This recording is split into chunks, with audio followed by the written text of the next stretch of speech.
Welcome to Moe's! If you've never tried the stacks at Moe's, it's like a roller coaster. Filled with 2 crispy tortillas, you realize something big is approaching. And that moment hits when all-natural chicken is added along with Moe's famous queso, fresh veggies, and all-natural shredded cheese. At which point, it's all folded and grilled crispy, flipping your world upside down. So hurry into Moe's Southwest Grill today for the stacks and enjoy the ride of a lifetime.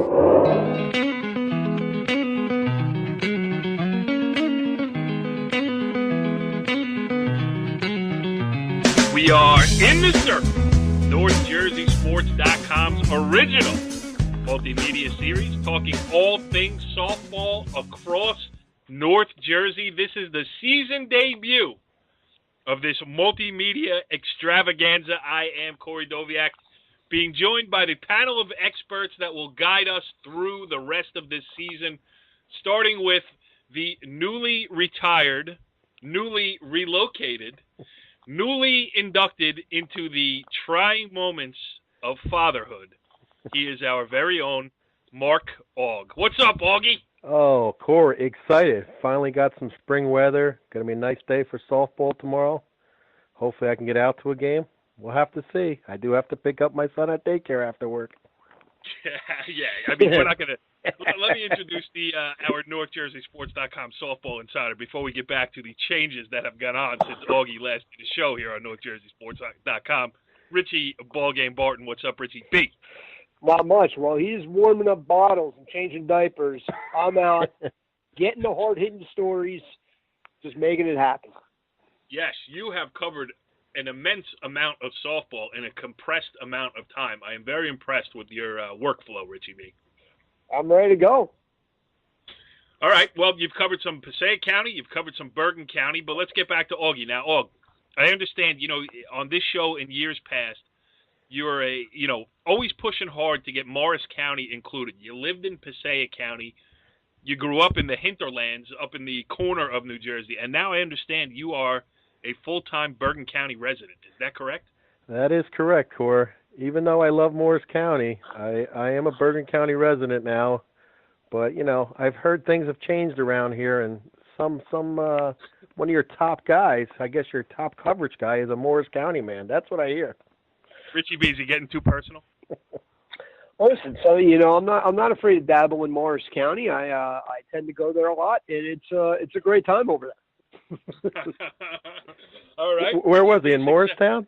Richie B successfully avoided Madison. He's a big Dodger fan nowadays, and we're not talking about Clayton Kershaw either. All right. So here's what we got for this show. We are going to have the debut of Augie. While he's sitting there, in between diaper changes and everything else, he did take the time to break down the list, and we're going to break out a brand new top 20 rankings here on in the circle. Ours are good. Everybody else's stink. So you're going to want to listen to that, and you're also going to want to listen to our first interview of the season, as we are going to have Northern Valley Demarest head coach Keith Johnson on. Richie B, you have seen Demarest. Don't give too much away because we'll go into it a little bit more in depth with Keith. But, as of the time of this recording, as last we know, they were 10-0 and really off to an unbelievable start. Yeah, I mean, you know what? They do a little bit of everything. I mean, they're dangerous up and down the lineup. They have speed. They have some pop. They don't have really any holes. And really the emergence of sophomore right-hander Mackenzie McGrath. She kind of, surprised some people last year, but, came on the scene as a freshman, pitched in some big games, pitched well in some big games.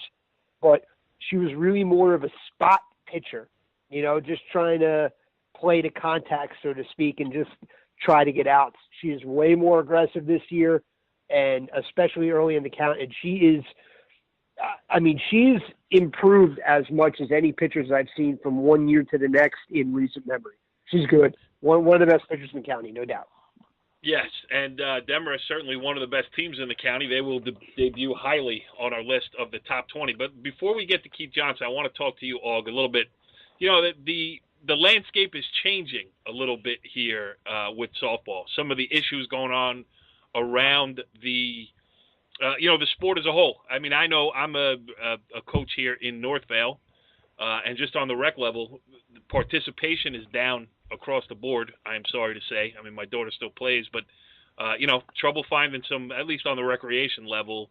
The better players are moving on to these club teams and elite training centers and elite travel teams and stuff like that.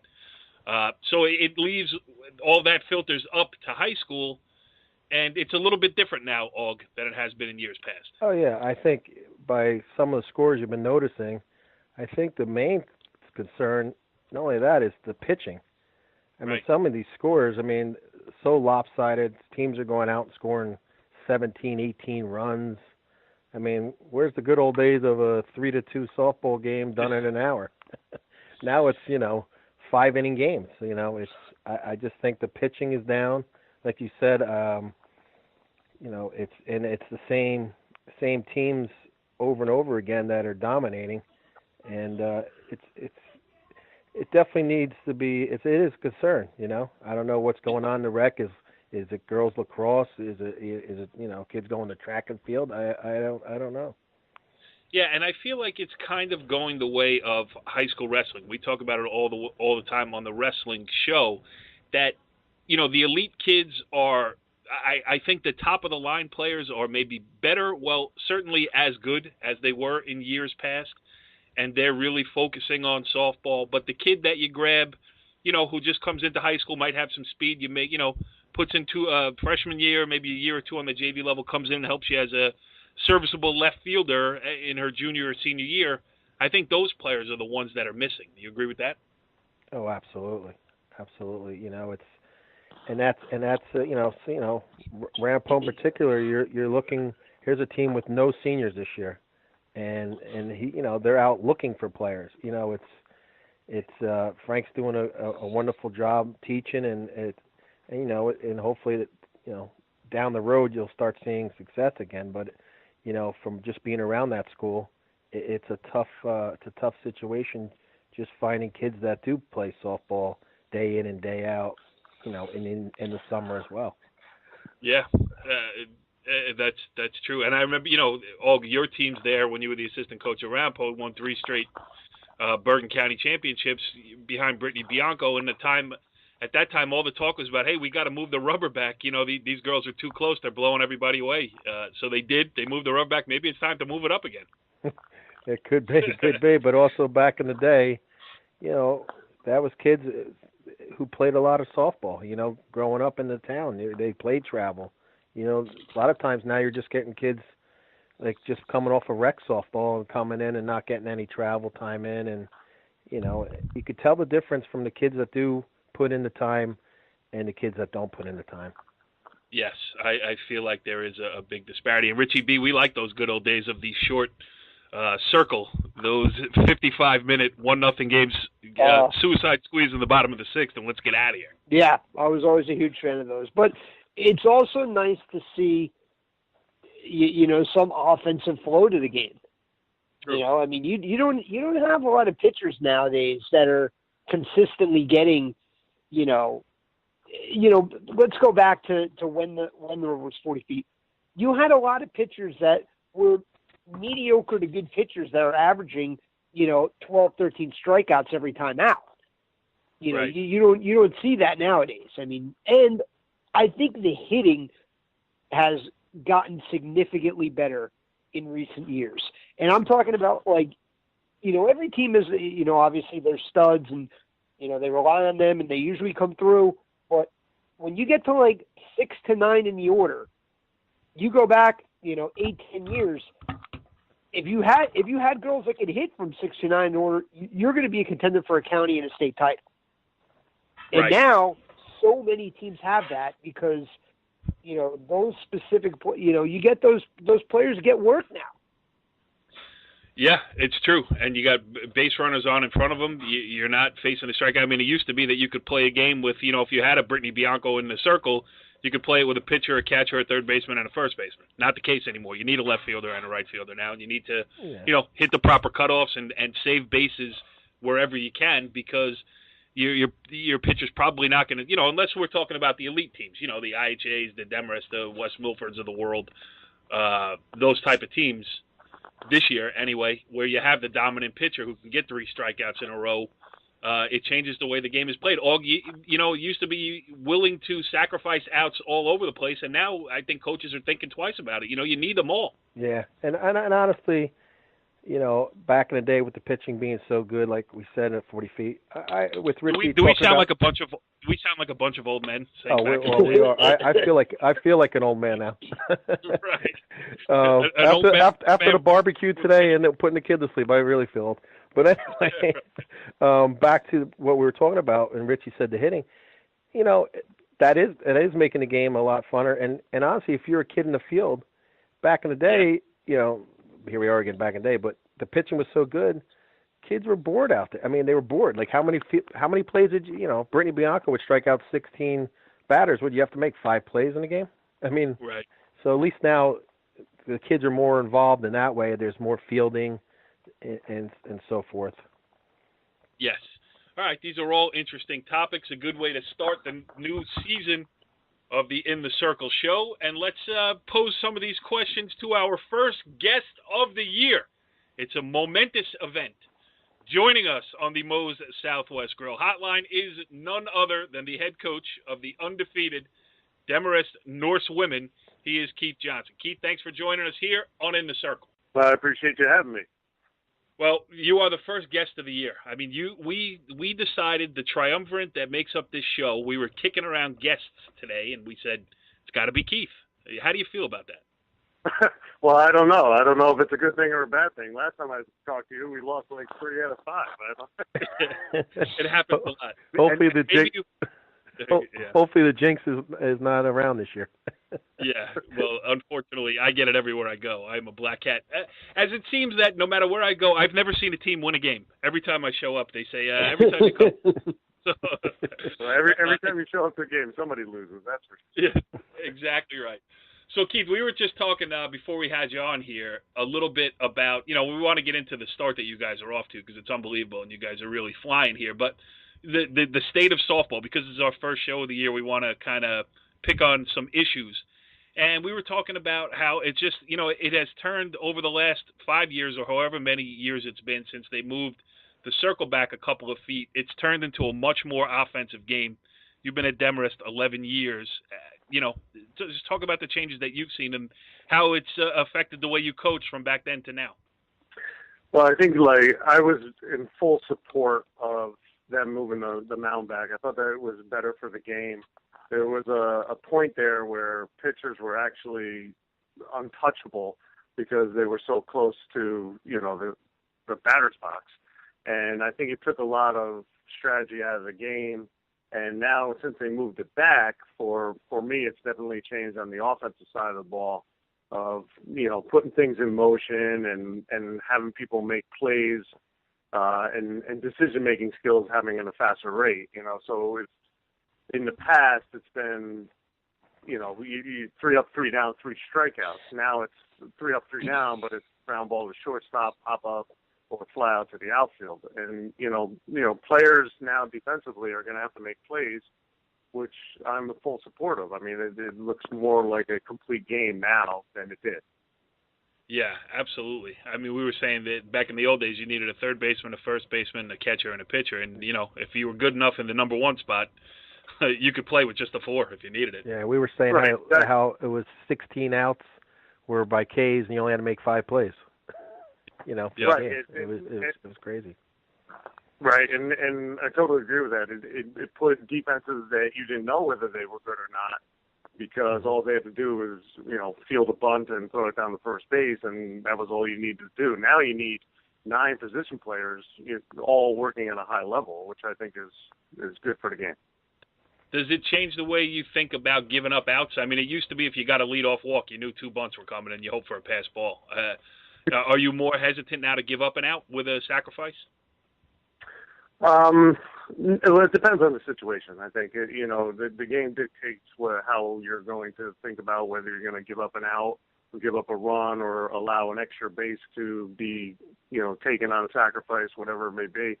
And I think also the mindset changes when you know who you have in the circle and you know who you have in the defensive side of the ball. whether you want to give up a run early on in the game and think that you can get it back and have your defense just play the way they're supposed to play. Yeah. All right, so let's talk about these Norsewomen. And Richie B, I'm going to turn it over to you because I noticed Richie B, the social media star, not only have you covered a Demarest game this year, you were also in a widely circulated picture on the Twitter platform of you with a bunch of Demarest players trying to, show, I don't know, rub it in my face that I was not there to be taken into the picture. I didn't take too kindly. Listen, we care about softball. Not every, some people just like to sit at home and do whatever it is that you do while I'm out there getting the hard-hitting stories. The Demarest team, they're out and about. They're everywhere. You can't escape them. Yeah. Wow. Well, Corey, you okay? Do you need anything, Corey? Keith, yeah. Tell him. I mean, I was there preseason, right? We had a nice day. We took some photos. We set up some photo shoots. We used props. We used, I'm a Demarest athletic supporter. And the next thing I know, I look on the tweet deck, and I see the Corcoran twins and various other, Mackenzie McGraths of the world posing with Richie B, who, I might add, should have been working at that moment. You noticed he had his camera, and it was not pointed toward the field. He was just taking in the accolades. Just so you know, the game was over, and I was waiting to get quotes. If you want to go that route, pal. All right? Hey, any way you guys want to spin it is perfectly fine, but Corey did call himself an athletic supporter. Yeah, that's true. I heard that. All right, Richie B, talk some Norsewomen softball here. I mean, obviously, the Corcorans, Victoria and Veronica, and Mackenzie McGrath in the circle have gotten a lot of attention, and rightfully so. And Keith, talk about some of the other players that have really emerged that have turned this into a more well-rounded team. Yeah, I think you said it perfectly. A lot of the accolades go to obviously the person that's in the circle, and then obviously we've got two amazing athletes in the Corcoran twins that are just very good defensively, very good offensively. But and with that being said, I mean, we have some great role players where we have all seniors throughout the infield. Jessica Muty, who's unbelievable first baseman, who is great defensively. Sam Maniscalco at second base, same thing. Third base, we have a combination of Pam Ing and Claudia Mattis, which is junior. And behind the plate, we have Haley Pontillo, who just this is the last 2 years has been the first time in my career ever that I don't call pitches. I allow the catcher to call pitches, and I've never done that before. And I've had tremendous athletes behind the plate, and Haley is just doing a wonderful job out there. Yeah, Pontillo's the unsung hero of that team. Yeah, absolutely. And every time, the girls come in off the field defensively, I always hear Mackenzie saying to Haley, great call. So those two have a great chemistry together, which is perfect. This is exactly what you want for 1 and 2. And, but other players like Ellen Hamlin, sophomore outfielder, tremendous bat, great defensive player, tremendous arm. She also pitches for us as well. And then Michelle Deal, who's a right fielder, a junior. To be honest with you, in the beginning of the season, I wasn't quite sure how she was going to fit in, and she has just been doing a tremendous job for us, defensively and offensively. Haley Pontillo, Richie B, pound for pound, the toughest kid in Bergen County. Of course, we're only talking about 8 or 10 pounds. But, she's a little bulldog. She's like you see her put on the catching equipment, and you think this girl may topple over, but she is confident back there, and she's solid. She's a solid player, and when you have a solid catcher and you have that pitcher catcher combination, and they're in sync, it makes your team just infinitely tougher. Yeah, I saw her make a play last year. She hustled down to third base. Of course, Richie B, when I do attend softball games, I shoot continuously. Right. So there was a great picture sequence of Haley Pontillo hustling from behind the plate to get that. Keith, do you remember that at third base? The old Japan game, yes, for the league championship. Yeah. Oh, wow. You covering a Demarest old Japan game. Shocker. He traveled far for that one. Yeah, he was in the parking lot like an hour before the game. Right. Everybody loves a good tailgate for Demarest Old Japan, no doubt about it. No, what's a good sign is that Keith lets the catcher call the game, and this year they have 7 shutouts in 10 games. So maybe he should have done that a couple years earlier. Oh man! Wow. Now, This is really and that's moving, and that's what the mound moved back. All right, ladies and gentlemen, welcome to the Keith Johnson roast here on In the Circle. Augie, go ahead, ask him something nice, will you? Make up with him. He's our guest here, for crying out loud. yes, please. How can I ask him something nice when after that comment? Listen, can I ask you a question? So, go ahead. Wait, hold on. Here's Augie.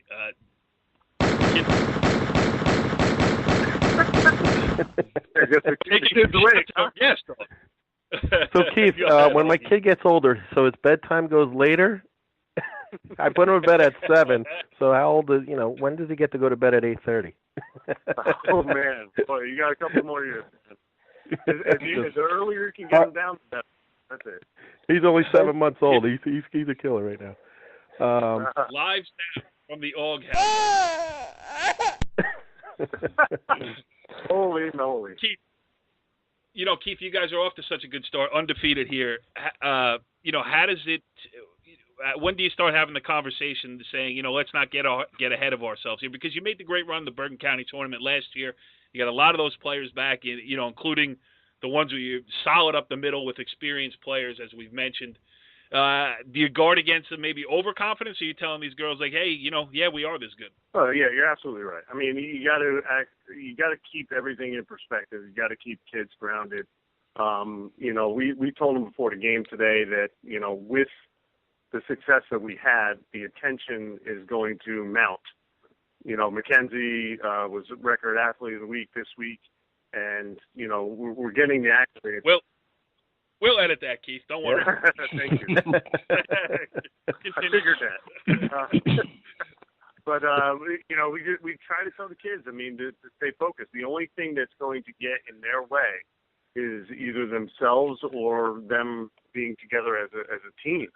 And, that means you can't control any outside influences. You can't control anything that anybody else is doing. But we know with the 12 that we got, and everybody who comes to practice every day and everybody who, suits up for game day, we know what's going on, and we know that we need to stay focused, and because everybody's going to give us our best. The bullseye on our back is humongous, and everybody's going to give us our best, so we need to match their level of intensity and their level of focus every game, and that's what we try to stress. And I think, it doesn't matter about what we did last year or previous years. It's about what we're doing next. And for us, next is Paramus, a tough team that we're going to be focused on, playing our best at that, 2.5 hours, 2-hour game of being focused all in on that game. Maybe an hour and 15 minutes, but I get the point. I hope so. Richie B, you got something else for Keith here? We're keeping him up late on a Sunday night, and he's got a job. I don't even want to say what I'm going to say, but it's about us and our jobs. But anyway, as great of a start as you're off to, what do you feel that you need to really improve on if this team is going to be a championship contender? We've been the entire year hanging our hat on the fact that we need to pitch and play defense, and that's what needs to happen. Offensive side of the ball, we just need timely hitting. And the last, we have 5 shutouts in a row now, and our defense is playing really well. Mackenzie's throwing really well. Haley's calling a heck of a game behind the plate, and that's kind of our focus. That's what we have to prove on every day is our defensive side of the ball, to keep teams off the base, to keep teams from scoring runs. And that's the one success that we're going to have. Sounds good, Keith. Well, it sounds like you got it rolling in the right direction. Now, I will make a promise, because I did at the photo shoot, we talked about the NorthJerseySports.com Home Run Derby going on over there. Correct. I expect to see plenty of the Norsemen going forward, and I will reinstitute the ban on Richie Ballgame Barton covering games north of Route 4.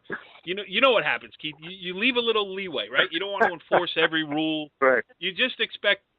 But I'm at that point now where I'm going to have to, put the gate up again north of Route 4, and Richie a couple of tire strips, and if he tries to go north, he's getting a flat tire. So, by the way, Corey, I got a quick question. What game did you cover today? Listen, Boom. I am the host of the most listened to softball show in all of Bergen County, dedicated solely to softball and run on the internet. I mean, so I had plenty of. Nice, Corey. Who lined up the guests for this evening? That was me. That was you. So I am producing, hosting, and taking this opportunity to thank Keith Johnson for being our first guest this season on In the Circle. Thank you, Keith. Well, let me just give you one suggestion. When you put up those gates, ask Augie about baby gates, and then maybe you guys can get together and figure it all out. Right. Yeah. It is all about the budget here on NorthJerseySports.com, and I will take into account if I can consolidate. Keith, I got to get these guys out of the playpen. Oh, man. Keith Johnson, good stuff going forward, and I will see you soon. Ah, very nice. Thank you.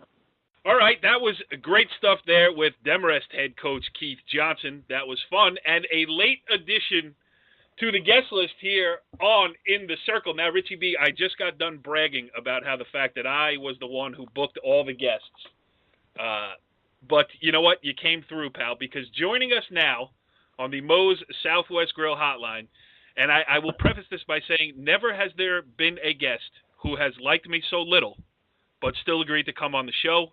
Helen Antzoulides, the head coach of the Rutherford Fighting Bulldogs. What's up, Coach? How are you guys? It's so mellow. Usually when I'm hanging around the fences over there at Rutherford and you're down a run in the third inning, you give me the death stare. I'm going to keep this real calm tonight. Now, it's a little late for me. We had spring break this past week. I'm ready to go to bed. But, we'll give you some time. Yes. And the late edition is disturbing, but that's okay. We won't go there. Well, listen, Richie B. doesn't, you know his work habits, so he saves everything for the last minute. And we're just happy that you were able to come on. And we are happy to have you on under these circumstances. 6-1 through 7 games. Tough to do better than that. So give us a state of the state on the Rutherford Bulldogs softball team through the first 2 weeks. So right now we're, like I said, you said 6-1.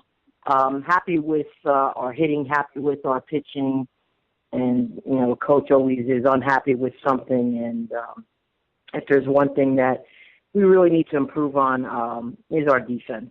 We can't. In 7 games we have 20 errors, and that's not going to take us to where we want to be at the end of the season. So yes, we're happy that we're 6-1, but as a coach, I'm real happy that I have something to yell at. Well, I think, Aug, I was at a Rutherford Ramapo game a couple of years ago. Do you remember that one, Augie? Yeah, I think I was still coaching then when we lost, yeah. Yeah. You want to talk about that, Helen? You want to rub it in Augie's face a little bit? No, that's why I retired. We lost to them, I retired. I said, that's enough. I had a great kid pitch a great game that day. Yeah. And you had some girls that can hit the hell of a ball. I don't. Yeah, they do. Yeah. And yes, I did. I had a Julie Sosnicki pitching, and I had a few gold sacks hitting the crap out of the ball. But now I have a little gold sack who is doing a nice job in the circle. Richie, go ahead. You've seen the Rutherford Bulldogs up close, and you are the resident NorthJerseySports.com softball insider. That's me. Bulldog pride forever. Anyway, going back to, Goldsack has really emerged and has become, she's a girl who can really mix up speeds pretty well and attacks all over the zone. But when you have a catcher like Natalie Elsie back there, she's as solid as they come. And when you have that veteran leadership, everyone seems to kind of feed off that. I agree. Natalie, she's a 4-year varsity starter for us. And she's committed to Clarion, which is a D2 out in West Pennsylvania. But she just is a solid caller of the game. and she's a heck of a defensive catcher back there. The Clarion D2, the Pennsylvania State Athletic Conference, my old stomping grounds, that is a high level of softball, so she's obviously pretty good. Right. And, the fact that she's got, a lot of his academic money, just a smart kid, great kid, these are reasons why you coach, when you get kids like that on your ball field. It's also nice when you have a catcher who is defensively solid and also has a hand cannon. She's got it going. Yeah, I get spoiled. Like I said, she's been around for 4 years, so I'm a little spoiled having her. So, Helen, 6-1, it's league usually tough, the league you play in. This year, not to denigrate anybody, but it might not be the strongest top to bottom that it's ever been. Does that worry you about, staying sharp? Not that you ever go into a game expecting to win. I get that. But yeah, it does. It does concern me. Because we have a weaker league, what I believe, this year. Although I think this week coming up for us will show a little bit more than what I've seen. Like we have Glen Rock tomorrow night. We have Hawthorne at the end of the week with Garfield, who can shock anybody on Wednesday. And we have the makeup on Manchester on Thursday. So I'll know more about the league by the end of the week. I know Hawthorne's a great hitting team, and they have a returning pitcher. Does it concern me so far? If we fly through this week, we don't really want to go that route. We want to go one game at a time. But at the end of the week, if this league continues to prove the way I think it's going to prove, then yes, by May I'm going to be very concerned because we'll not have been tested. And that's where I hope, we can get a little bit deeper into the county tournament this year. How do you see the county tournament this year? We're talking about it here. It seems a little bit top-heavy, and I think below it, it's going to be a scramble in that, 6 through 13.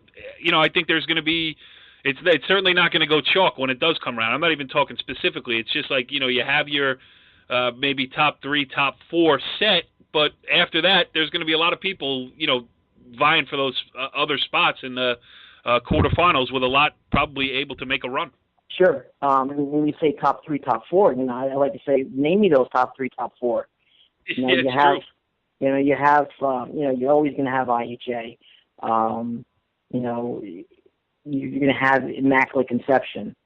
Okay, right. so Ridgewood, Demarest, and then you have Demarest this year, and then what? Then where do you go at 4? Yeah, maybe Ridgewood. So it's Ridgewood. Really, you're going to have Ridgewood. You have Highlands. You have to have Highlands up there, even though they're off to a little slower start. Then you get the little school, Saddlebrook. That's in there. Yeah, sure. So I was, my early years back in the day, I used to get concerned about where we were ranked and where we would fall and who we would play.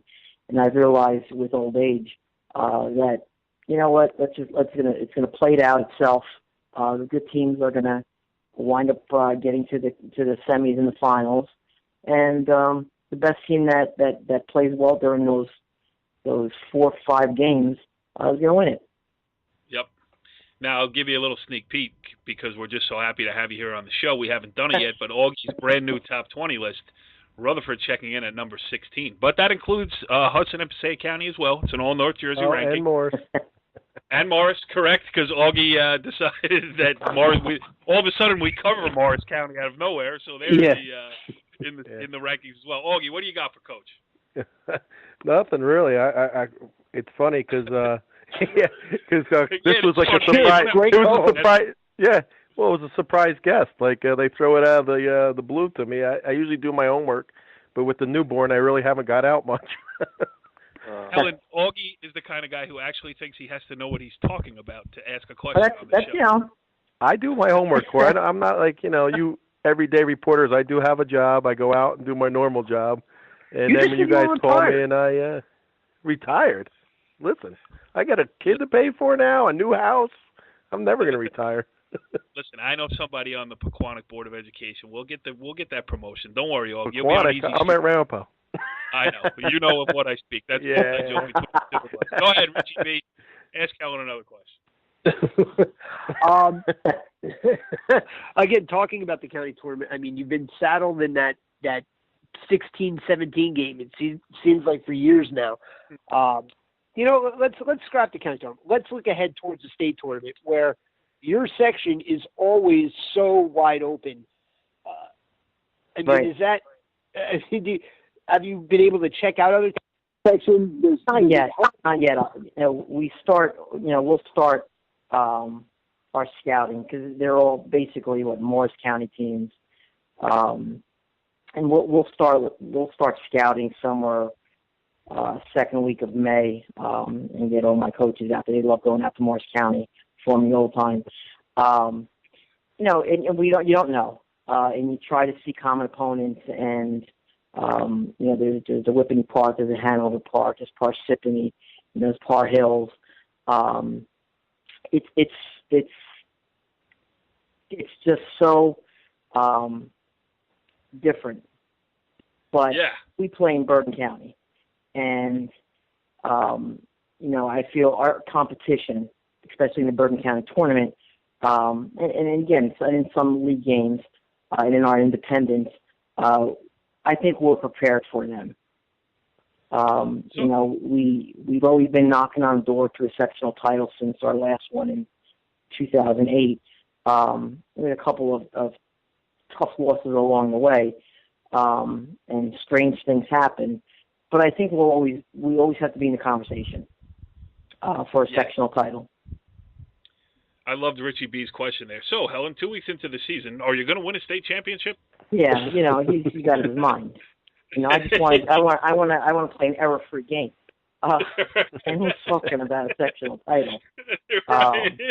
Do we expect to be there? We expect to be there. You're talking about. Yeah. We expect to be there, but a lot of things have to happen for us.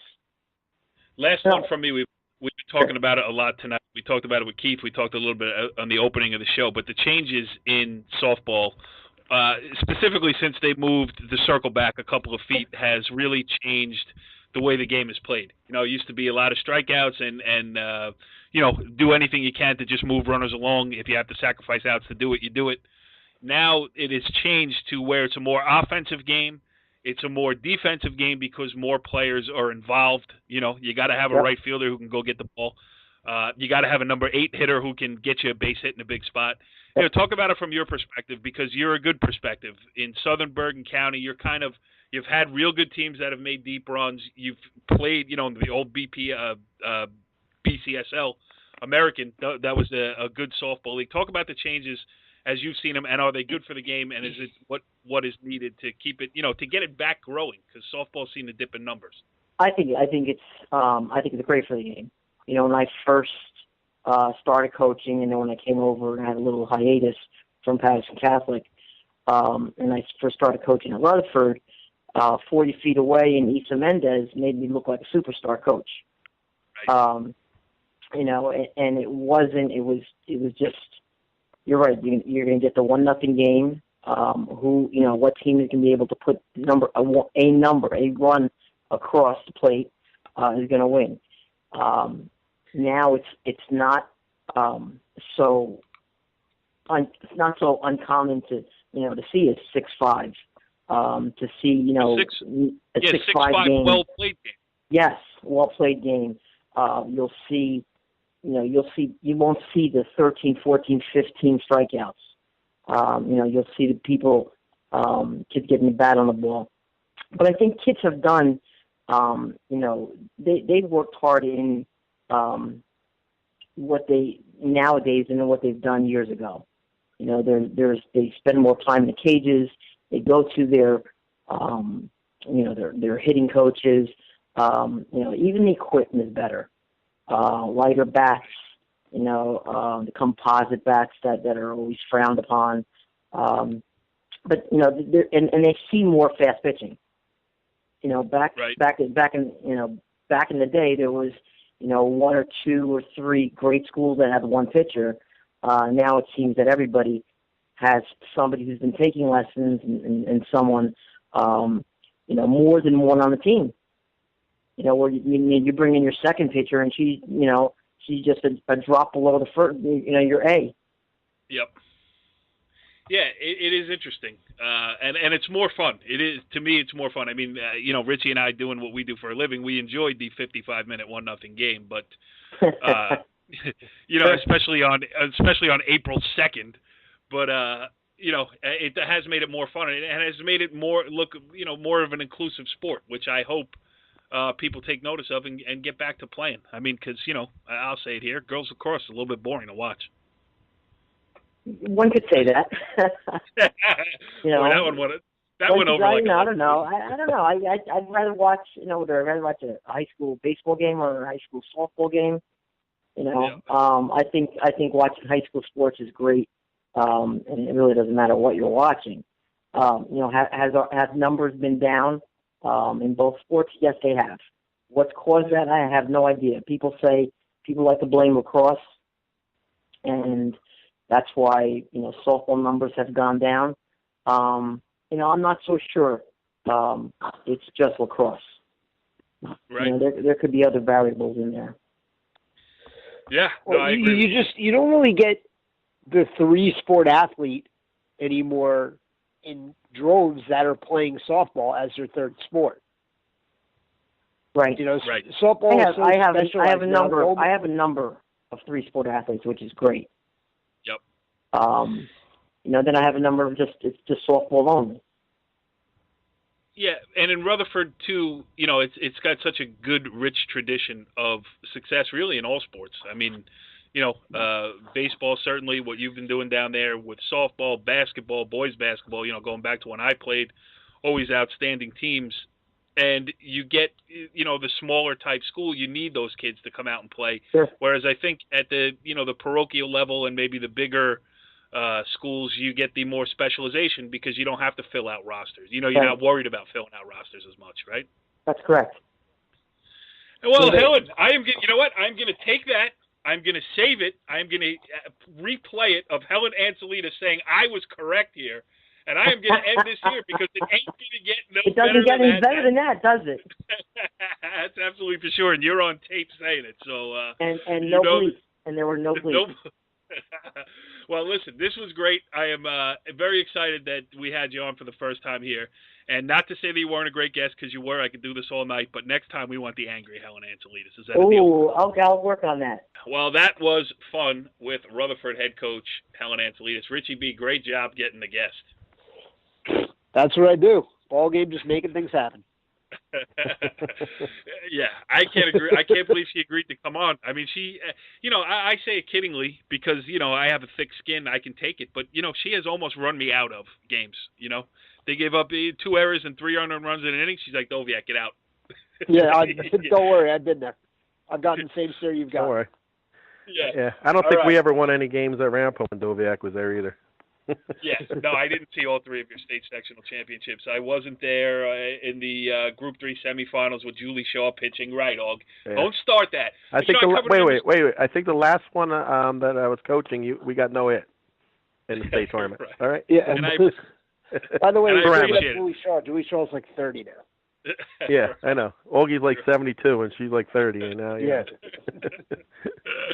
All right, well, listen, we've been promising it all night. Let's break out the first edition here of Augie's Top 20 on NorthJerseySports.com. And, Augie, the first 10 we'll let you give a little rundown to.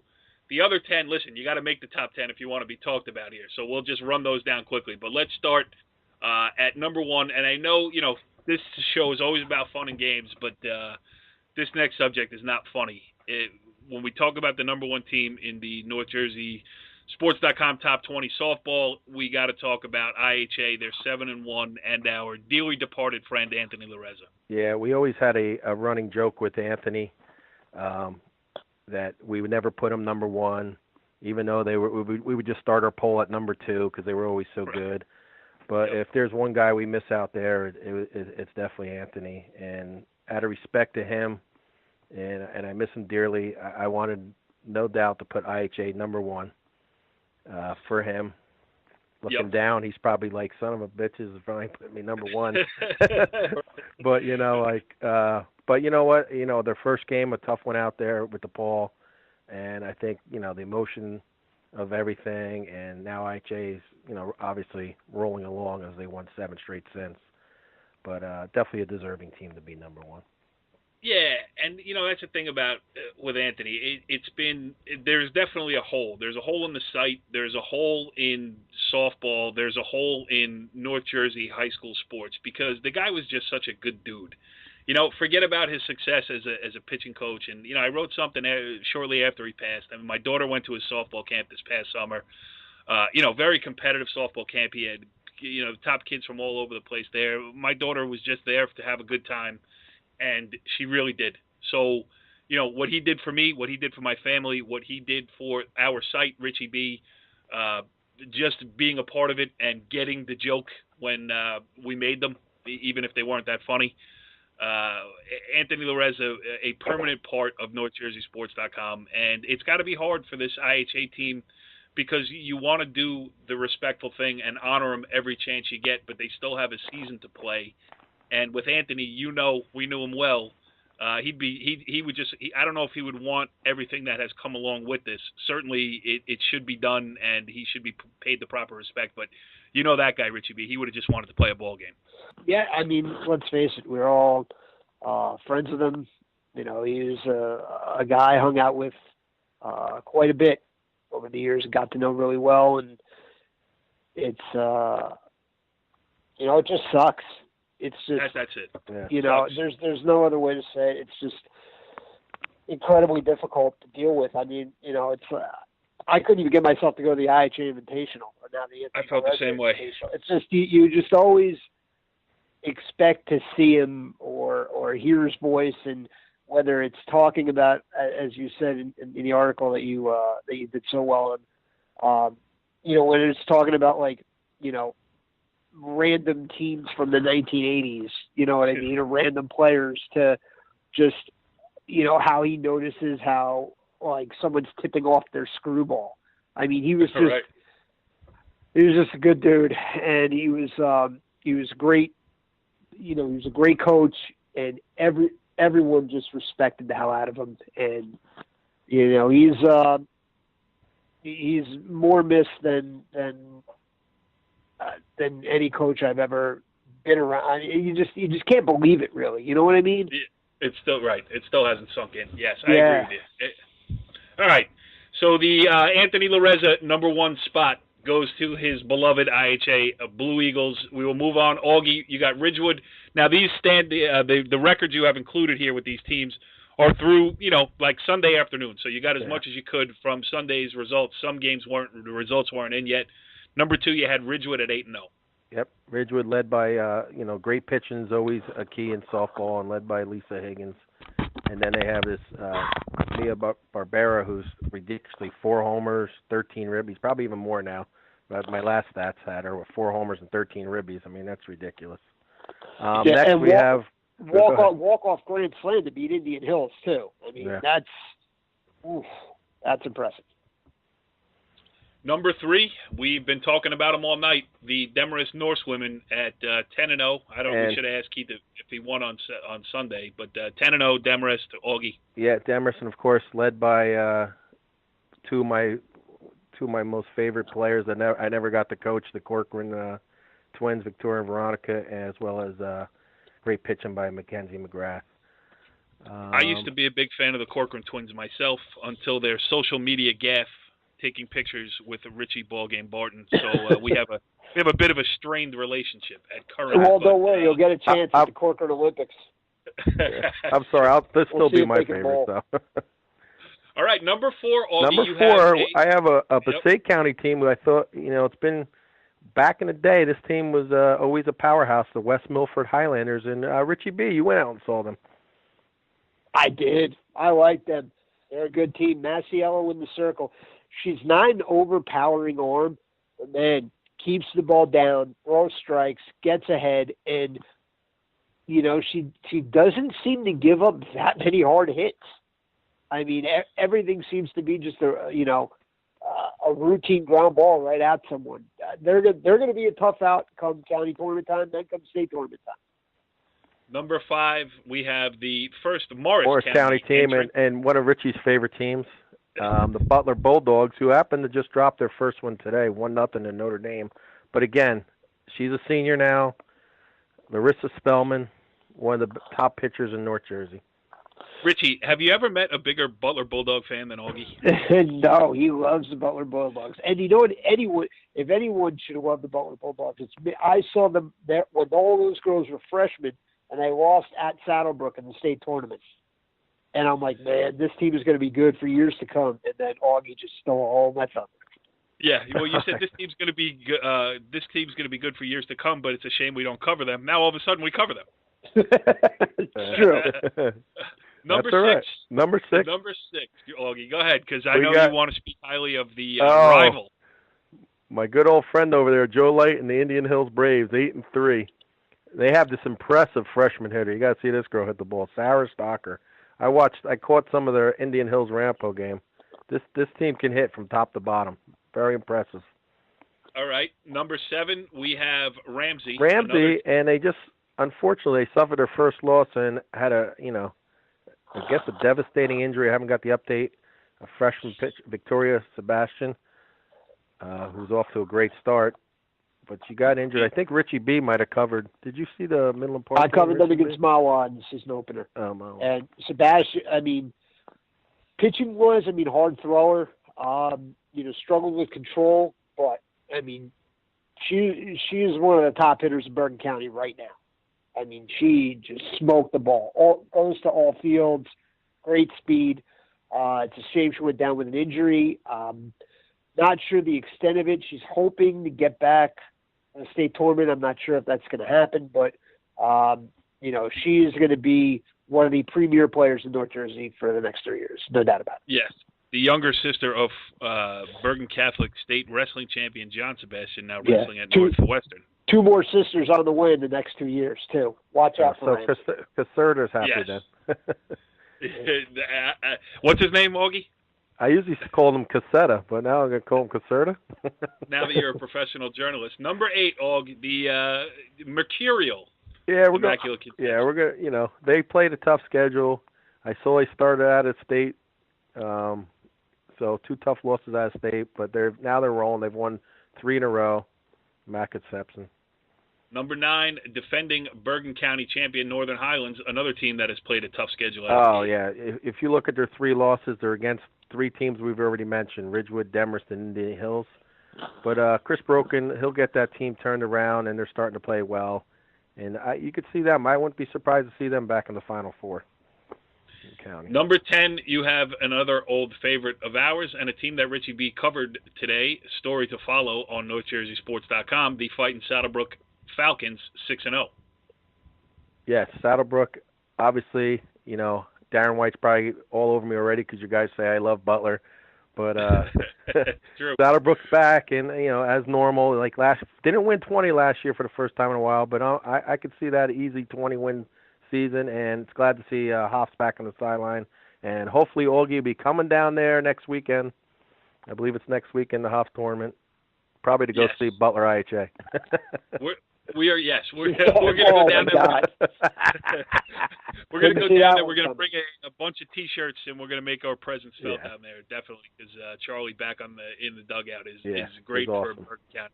Yep. All right, so now I will quickly run down 11 through 20 with Fairlawn at 7-2, number 12 Old Tappan at 4-2, number 13 Westwood 8-2, number 14 with reigning NorthJerseySports.com Athlete of the Week Jennifer Sweeney in the circle. Dumont is 8-1. Our first and only Hudson County entrant, 6-0 North Bergen at number 15. Helen Antzoulides, we let the cat out of the bag. Rutherford, number 16. 17, our second Morris County entrant with Pequannock at 6-3. Mawa, number 18 at 3-3. Hackensack, a team that is begging for some coverage, and we will oblige. Number 19, Hackensack, 7-3. And number 20 is Glenrock at 5-2. And then we have a little thing called Augie On the Fence. I love it. On the Fence, on In the Circle. Run down the last 5 teams. Last 5 teams, they're right on the borderline. Richfield, that's for Richie Barton. New Milford, Midland Park, DePaul, and Park Ridge. Well, let me tell you something. The biggest wild card and the most enigmatic team in Bergen County is Midland Park. Suffered a tough loss, giving up 3 in the bottom of the 7th to lose to Warwick, who's also an emerging team. Then comes back and pounds Ramsey 19-5. I mean, that's a team that a Group 1 team that not a lot of teams are going to want to face in the first round of the county tournament. Yes, good stuff, boys. Hey, listen, this was a action-packed first edition of In the Circle. As you can see, Augie has done his homework and will continue to do so during the season. He's running the ship. Richie B and I are just along for the ride here, so we'll do our best to get out, to cover some games, line up some more guests. Looking forward to a good season. Augie, good job. And Christian stayed asleep the entire show. That's pretty good. Thank goodness. Richie B, good job, brother. Thanks, man. Follow the leader.